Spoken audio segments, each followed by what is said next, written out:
तर बदलापूर मधील मुलींवरील अत्याचार प्रकरणाबाबत एक अपडेट येते आहे। आरोपीला 14 दिवसांची न्यायालयीन कोठडी सुनावण्यात आली आहे। आरोपी अक्षय शिंदेला न्यायालयीन कोठडी सुनावली आहे।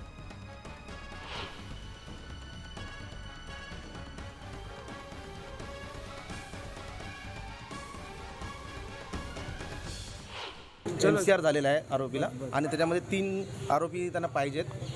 मुख्याध्यापिका, संस्थेचे अध्यक्ष आणि सेक्रेटरी त्यांना पाहिजे असलेले आरोपी आहेत। त्यांनी आरोपी बनवले आणि सेक्शन ॲड केलेले कलम 6 आणि 21 नुसार कलम 6 मागच्या FIR मध्ये लावला नव्हता, तो ॲड ऑन केलेला आहे। आमची पण तीच मागणी होती की सेक्शन 6 हे लावलं नव्हतं, पण ते आता पोक्सो ॲक्टनुसार ते सेक्शन 6 लावलेलं आहे। पोलीस कस्टडी आम्ही मागणी केली होती, परंतु त्यांनी रिपोर्टच पोलिसांनी MCRचा आणला। तर या प्रकरणी शाळेच्या मुख्याध्यापिका, संस्थेचे अध्यक्ष आणि सेक्रेटरी यांना कोणत्याही क्षणी अटक होणार आहे। आताची एक मोठी अपडेट आहे।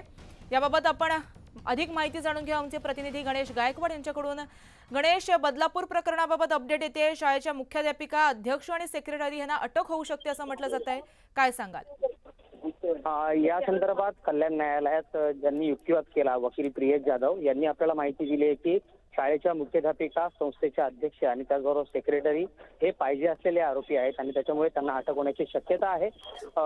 5 दिवसांची पोलीस कोठडी संपल्यानंतर आरोपी अक्षय शिंदेला कल्याणच्या न्यायालयात मोठ्या पोलीस बंदोबस्तात हजर करण्यात आलं आणि त्यानंतर या ठिकाणी न्यायालयाने त्याला 14 दिवसाची न्यायालयीन कोठडी सुनावलेली आहे। मात्र यानंतर शाळा जी संशयाच्या भोवऱ्यात होती किंवा संस्था चालक जे होते, संस्था होती, ते देखील त्यांना देखील या संदर्भात आरोपी करण्यात आलेले आहे।